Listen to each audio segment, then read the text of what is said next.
नमस्कार सबैलाई इन्भेस्ट नेपालमा स्वागत गर्न चाहन्छु। यदि तपाईँ सेयर बजारमा भर्खरै बिगिनर हुनुहुन्छ अथवा सेयर बजारमा लगानी गर्न खोज्नु भएको छ तर पनि कन्फ्युजन भइरहेको छ, हजुरले डिम्याट खाता खोलेर बस्नु भएको छ, अब कुनै कम्पनीले सेयर निष्कासन गरेको छ या छैन, यदि गरेछ भने मैले कसरी एप्लाई गर्ने भन्ने कुरा जेनरली धेरै नेपालीहरूमा चाहिँ जो बिगिनर हुनुहुन्छ उहाँहरूलाई यो समस्या चाहिँ आइरहेको हुन्छ अथवा कन्फ्युजन अथवा कसरी गर्ने के गर्ने भन्ने कुरा आइरहेको हुन्छ। यो भिडियोलाई हजुरले अन्तिमसम्म हेर्नुभयो भने मैले स्टेप वाइज स्टेप चाहिँ कसरी कम्पनीको आइपिओलाई एप्लाई गर्ने भन्ने कुराहरू चाहिँ मैले यो भिडियोमा चाहिँ समावेश गरेको छु। यो भिडियोलाई अन्तिमसम्म हेर्नु होला। जनरली हामीले डिम्याट खाताको बारेमा पनि बुझ्यौँ। योभन्दा अघिल्लो भिडियोमा चाहिँ डिम्याट खाता कसरी खोल्ने भन्ने कुराहरू पनि पढेका थियौँ भने अब हामीले मेरो सेयरबाट चाहिँ हामीले के गर्छौँ भन्दाखेरि कुनै पनि कम्पनीले आइपिओ निष्कासन गरेको छ कि छैन र मेरो एकाउन्टमा मेरो डिम्याट खातामा चाहिँ कुन कुन आइपिओहरू परेको छ अथवा कुन कुन कम्पनीको स्क्रिप्टहरू चाहिँ छ अथवा कम्पनीहरूको कति किता छ, कति रेटमा छ भन्ने कुरा चाहिँ सबै कुरा चाहिँ हामीले मेरो सेयरबाट चेक गर्न सक्छौँ। अब यो मेरो सेयरबाट चाहिँ हामीले आइपिओ पनि एप्लाई गर्न सक्छौँ। कुनै कम्पनीले आइपिओ निष्कासन गरेको छ भने हामीले सजिलै मेरो सेयरबाट चाहिँ एप्लाई गर्न सक्छौँ। त्यो स्टेपलाई चाहिँ मैले यहाँ कभर अप गरेको छु। फर्स्टमा चाहिँ हामीसँग आइपिओ भर्नका लागि हामीसँग के हुनुपर्छ भन्दाखेरि फर्स्टमा डिम्याट एकाउन्ट हुनुपर्छ, मेरो सेयर एकाउन्टमा हुनुपर्छ र सिएस बा रजिस्ट्रेसन ब्याङ्क एकाउन्ट नम्बर जुन चाहिँ हजुरले जहाँबाट खाता खोल्नु भएको छ, डिम्याट खाता जहाँबाट खोल्नु भएको छ त्यो ब्याङ्कले अथवा त्यो फाइनेन्सियल इन्स्टिट्युसनले चाहिँ त्यो प्रोभाइड गर्ने हुन्छ र हजुरलाई लास्टमा सिआरएन नम्बर चाहिँ आवश्यक पर्ने गर्छ। कुनै पनि कम्पनीको आइपिओ एप्लाई गर्दै गर्दाखेरि हजुरलाई ब्याङ्कले सिआरएन नम्बर प्रोभाइड गरेको हुन्छ अन्तिम डिम्याट खाता खोलिसकेपछि र मेरो सेयर लगभग खाता बनिसकेपछि र त्यसैगरी हजुरसँग जुन खाता खोल्नु भएको छ त्यसमा चाहिँ इनफ ब्यालेन्स चाहिँ हुनुपर्छ भनेको यदि हजुरले 1000 रुपियाँको किता 100 रुपियाँ कितामा 10 किताको लागि एप्लाई गर्दै हुनुहुन्छ भने मिनिमम पनि 1000 रुपिस चाहिँ हुनैपर्छ। त्यही भएर एराउन्ड पनि 1000 मात्रै नराख्नु होला, एराउन्ड पनि 1200 1300 राख्नुभयो भने भोलिको दिनमा 1000 रुपिसको आइपिओ खुलेको छ भने हजुरले सजिलै एप्लाई गर्न सक्नुहुन्छ। र यदि हजुरको खातामा पैसा भएन भने कुनै पनि आइपिओ चाहिँ एप्लाई गर्न सक्नुहुन्न, रिजेक्टेड हुन्छ, इन्सफिसियन्ट ब्यालेन्स भन्छ भने यदि हजुरको खातामा पैसा छ भने चाहिँ बल्ल एकाउन्ट ब्लक हुने गर्छ। त्यसैगरी अब मेरो सेयरमा हामीले कसरी आइपिओ भर्छौँ भन्दा फर्स्टमा चाहिँ मेरो सेयर पोर्टलमा जान सकिन्छ, जुन चाहिँ अहिले म भिडियो मार्फतबाट पनि बुझाउने छु। फर्स्टमा हजुरले कुनै पनि यदि हजुरले ल्यापटपहरू चलाउँदै हुनुहुन्छ, इन्टरनेट सोर्सबाट गर्दै हुनुहुन्छ भने हजुरले मेरो सेयर टाइप गरेर चाहिँ त्यहाँ इन्टरफेस देखिन्छ मेरो सेयरको, त्यहाँ गएर हजुरले सजिलै टाइप गरेर चाहिँ आफ्नो युजर आइडी र पासवर्ड हानिसकेपछि जुन चाहिँ ब्याङ्कले प्रोभाइड गरेको हुन्छ अथवा फाइनेन्सियल इन्स्टिट्युसनले प्रोभाइड गरेको हुन्छ त्यो लगइन गरिसकेपछि चाहिँ त्यहाँ मेन्सन गरिएको हुन्छ माई एसबा भन्ने सेक्सन हुन्छ।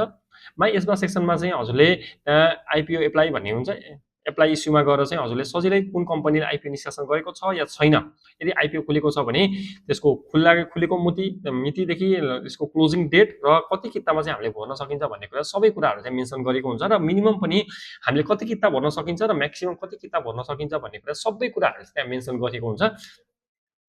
अब आइपिओ भर्दै गर्दाखेरि हामीलाई हुनैपर्ने कुराहरू भनेको जुन अघि मैले मेन्सन गरेँ डिम्याट खाता हुनैपर्छ, ब्याङ्क एकाउन्ट हुनैपर्छ, सिआरएन नम्बर जुन चाहिँ ब्याङ्कले प्रोभाइड गरेको हुन्छ त्यो हुनुपर्छ र हजुरले कति किता एप्लाई गर्दै हुनुहुन्छ त्यसको लागि चाहिँ पैसा ब्याङ्क एकाउन्टमा हुनैपर्छ होइन है। यो सबै कुरा भइसकेपछि मात्रै हजुरले आइपिओको लागि इलिजिबल हुनुहुन्छ। यदि हजुरसँग 1000 रुपियाँको भर्दै हुनुहुन्छ तर खातामा जम्मा 500 रुपियाँ छ भने हजुरले त्यो एकाउन्ट आइपिओ एप्लाई गरे तापनि हजुर चाहिँ रिजेक्टेड हुन्छ, इन्सफिसियन्ट ब्यालेन्स हुन्छ। त्यही भएर यो सबै कुराहरू चाहिँ चेक गरेर चाहिँ कुनै पनि कम्पनीको चाहिँ आइपिओ एप्लाई गर्नु होला र बुक क्लोज डेट अथवा डेडलाइन भन्दा अगाडि नै खुलिसकेपछि गर्नु होला। डेडलाइन पछि म गर्छु भनेर मिल्दैन।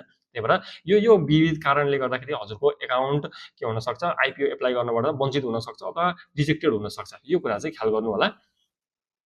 अब यो जुन आइपिओ एप्लाई गरिसकेपछि हजुरको एकाउन्ट कन्फर्म भयो या भएन भनेर कसरी थाहा हुन्छ भन्दाखेरि जस्तो आइपिओ एप्लाई गर्नुभयो, सबै कुरा डिटेल भइसकेपछि पिन पनि लगाइसकेपछि हजुरको खातामा पैसा रहेछ, यदि त्यहाँ एकाउन्ट स्टाटसमा गएर ब्लक लेखेको छ भने चाहिँ ल हजुरको ब्याङ्कमा भएको खाता र जुन एप्लाई गरेको किता चाहिँ के छ, इलिजिबल हुनुभयो, ओके छ भनेपछि अब हजुरलाई पर्यो भने चाहिँ म्यासेज आउँछ, पैसा काट्छ भने, यदि परेन भने हजुरको खातामा चाहिँ डाइरेक्टली के हुन्छ त पैसा रिटर्न ब्याक हुन्छ।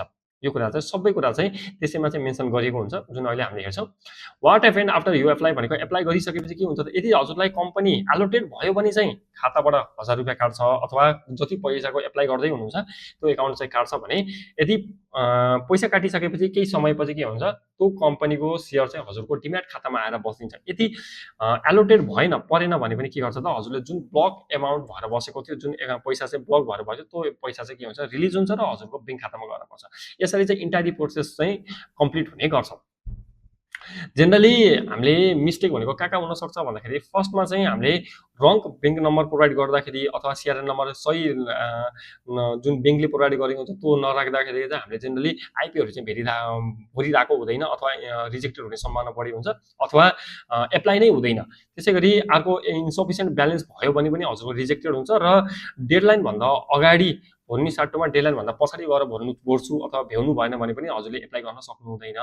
त्यही भएर यो सबै कुराहरू चाहिँ हजुरले मेन्सन गरेको हुनुपर्छ अथवा ख्याल गरेको हुनुपर्छ र जहिले पनि आइपिओ खोलिसकेपछि यसको लास्ट क्लोज डेट कति हो त भन्ने कुरा चाहिँ ख्याल गर्नुपर्ने हुन्छ, जुन अब हामी भिडियो मार्फतबाट हेर्छौँ है त।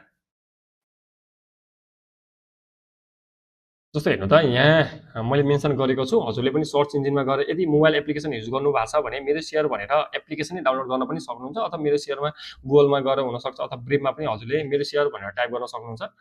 मेरो सेयर टाइप गरिसकेपछि चाहिँ हजुरले यस्तो किसिमको प्लेटफर्म देखिन्छ नि, यहाँ चाहिँ हजुरले कुन ब्याङ्कबाट चाहिँ खाता खोल्नु भएको छ। मैले चाहिँ एग्रिकल्चर डेभलपमेन्ट ब्याङ्कबाट खाता खोलेको कारणले गर्दाखेरि मैले यहाँ युजर आइडी ब्याङ्कले प्रोभाइड गरेको र पासवर्ड मैले राखेको पासवर्ड यहाँ हालिसकेपछि यस्तो किसिमको देखिन्छ ड्यासबोर्ड। अब यहाँ माई एसबा भन्ने सेक्सन छ हेर्नु त, my detail, my share, my transaction, my portfolio, my place source, my detail भनेर माई एसबा भन्ने सेक्सन छ। माई एसबामा गइसकेपछि एप्लाई फर इस्यु भन्ने देखाउँछ। एप्लाई फर इस्युमा चाहिँ यदि कुनै कम्पनीले आइपिओ खोलेको छ भने यहाँ चाहिँ मेन्सन गरिएको छ र अहिलेको रिसेन्टली हेर्ने भने यहाँ डिभेन्चर चाहिँ खुलेको रहेछ। यहाँ चाहिँ के हुन्छ भन्दाखेरि कुनै कम्पनीले जेनरल पब्लिकको लागि खुलेछ भने यहाँ जेनरल पब्लिक लेख्छ, यहाँ आइपिओ भनेर लेख्छ। हामीले चाहिँ आइपिओको लागि एप्लाई गर्छौँ र कसैले लामो समयसम्म भर्न चाहनुहुन्छ अथवा लामो समयको लागि आफ्नो पैसालाई चाहिँ इन्ट्रेस्टको रूपमा हरेक वर्ष चाहिँ आइदियोस् र केही लामो समयसम्म इन्भेस्ट गर्न चाहन्छु भन्नुहुन्छ भने हजुरले डिभेन्चर पनि भर्न सक्नुहुन्छ। प्रोसेस सेम नै छ, मैले अहिले डिभेन्चरबाट नै देखाएँ, आइपिओको प्रोसेस पनि सेम नै हो। अब यहाँ सबै कुराहरू मेन्सन गर्दै कति किता इस्यु गरेको छ, कति रेटमा भर्ने हो, जस्तो पर किता मैले कति भर्नु पर्दो रहेछ त 1000 रुपियाँ चाहिदो रहेछ भने चाहिँ मैले मिनिमम पनि कति किता भर्नु पर्छ 25 भने चाहिँ 25000 चाहिँ मेरो खातामा आवश्यकै पर्ने गर्छ। यदि यो डिभेन्चर मैले भर्ने भने 25000 मिनिमम पनि 25000 पर्ने पर्दछ भने म्याक्सिमम क्वान्टिटी मैले यति चाहिँ भर्न सक्दो रहेछु। अब हेर्नु त यहाँ हाम्रो ब्याङ्क एकाउन्ट भनेको कुन खाताबाट पैसा काट्ने हो अथवा कुन खाताबाट चाहिँ हामीले सेयर चाहिँ एप्लाई गर्दैछु त्यो मेन्सन गर्नु होला। अनि एकाउन्ट नम्बर पनि यही मेन्सन गरिएको हुन्छ।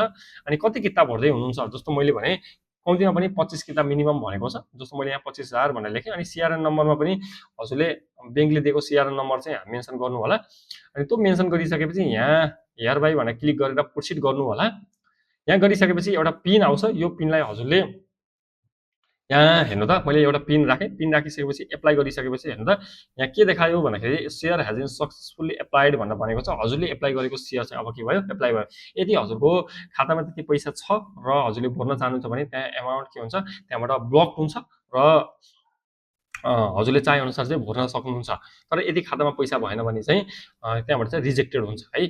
यो सबै प्रक्रिया चाहिँ स्टेप बाई स्टेप जुन चाहिँ मैले अहिले भिडियो फर्मेटबाट बनाएँ, हजुरले कुनै आइपिओ खुलेको छ भने पनि यहाँबाट सजिलै चेक गर्न सक्नुहुन्छ। यसरी हजुरले कम्पनीको आइपिओ चाहिँ भर्न सक्नुहुन्छ।